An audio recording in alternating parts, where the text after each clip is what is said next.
Nice to meet you too. What's the title of your book? It's called Out of the Cocoon, A Young Woman's Courageous Flight from the Grip of a Religious Cult. But isn't one person's cult another person's religion? Well, that's true. A lot of people would say that. My answer to that is what you call something isn't nearly as important as recognizing the contents. You can take a label off a can of beans and slap on a peach label and you still have beans inside.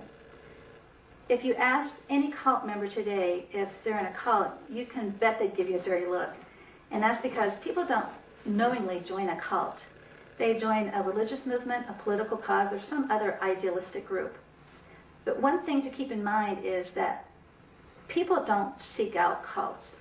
Cults actively recruit people. Cults are masters of persuasion and manipulation. Cults are intriguing and mesmerizing, like a beautiful jellyfish floating gently through the water. But ask any survivor, and they'd tell you that cults produce a powerful sting. Now, could you give us a brief background? Sure. When I was a child, just about 9 years old, the organization, the Watchtower, refers to itself as the truth. And keep in mind, however, that the biggest barrier to uncovering truth is believing you already have it. Basically, our human experiences prior to that time, or our truth, was thrown out the window. Because if we didn't understand the logic for certain rules, we were told to just wait on Jehovah. My mother told me that if I didn't get baptized that year with the family, that I'd have to do it all alone later. And at the same time, while this was going on, the Watchtower was kind of like a persistent salesperson with me. Their only goal was to close the deal, so to speak, regardless of my interest in the product. And in a cult, persuasion is very often synonymous with coercion. Now, did you ever start to believe what they were feeding you in this cult? I never bought into the Watchtower's belief system. I consider myself an unwilling hostage from the beginning. For nearly a decade, my truth, my experiences with this organization nearly suffocated me. It felt like the Watchtower leaders were holding a pillow over my face, letting in just enough air so that I wouldn't die. To me, the oppression felt crippling and extremely torturous. And my rage and my frustration escalated with every passing day. We were told to avoid association with non-believers, even relatives, and forbidden to read anything critical of the organization. Groupthink was rapidly employed, and groupthink is when members of a group basically impose peer pressure on those that have questions or concerns in order to please those who are in charge. No, I'm not quite sure I understand how they controlled you. They didn't put a gun to your head, right? Well, here's another way to think about it. That's true, they didn't put a gun to my head. Imagine that my family was a child and the Watchtower was the parent. Now imagine that the Watchtower, the parent, says to the child, don't you eat that cookie or I'll never talk to you again. And if you eat that cookie, you'll never get another one for the rest of your life. And on top of all that, you know, if you eat that cookie, your siblings and your friends and your family will never speak to you again. If experience has taught you that this could indeed happen to you, then this belief that you have as a child becomes not just belief, but truth in your mind. Your parents don't have to hold a gun to your head to get you to do what they want. Persuasion in a toxic group occurs when when two things happen. Number one is you want to please and be loved and accepted by those in your group, especially the leader or leaders. And two, you're coerced through fear. All cults operate this way. And when you try to point out to the cult that they're being abusive to you, ironically, they put the blame on you. You're told that you're spiritually weak, you're causing the upset in your family and hurting those you love, and you should feel ashamed of your independent thoughts. Now, how did you respond to this situation in your life? Well, for almost a decade, I put on a mask from the age of 9 until I was 18, and I played the role I was expected to play. I was a good actress. My insides, though, felt twisted, and my heart really ached for a healthier existence. I felt torn and very powerless as a child to change my situation. my truth, my experience told me that a healthier life truly did exist, because up until then, up until the age of 9, I had a healthy life. And for the next decade, though, I basically held on to my past and the memories that I had that were good, and I held on to hopes and dreams for the future. In my mind, the present did not exist.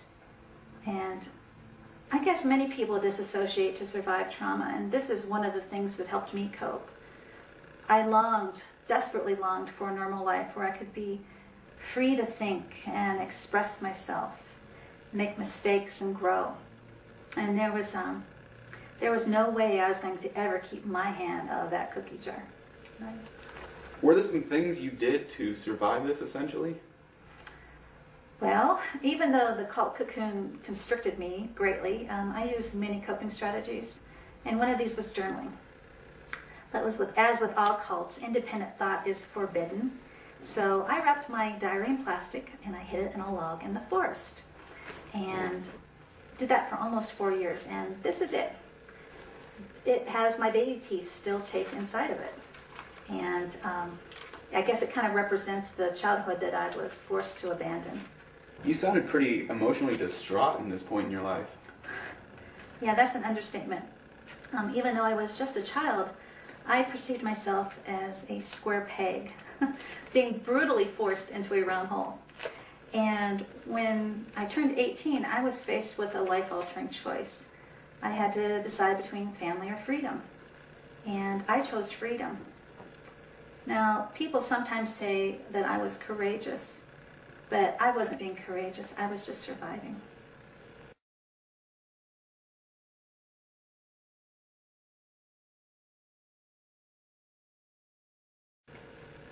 But what's the big deal? I mean, you were able to leave, right? Yeah, but leaving didn't come easily. My mother told me when I left that I would become a prostitute and thief.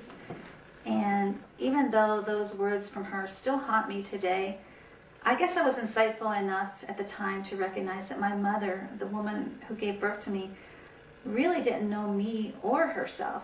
Because if she had, she would have given both of us a little bit more credit than that. You know, shortly after I left, I flew to Colorado with a one-way plane ticket and $50 in my pocket. But I was determined to not only survive, but thrive. And the years that followed were kind of a rebirth for me in every sense. But everyone has family issues at some point in their life. I mean, that's just normal. Yeah, that's true. Everybody has problems with different people in their family. But the pain of shunning is searing, and for most people who haven't experienced it, it's not something they can easily relate to. But I'll try to put it into perspective for you. Imagine going home tonight and think about 2 or 3 people in your life that you're really close to, and imagining that those 2 or 3 people have just died today. How would that make you feel? Imagine it's a mother, a father, a child, a spouse, a best friend.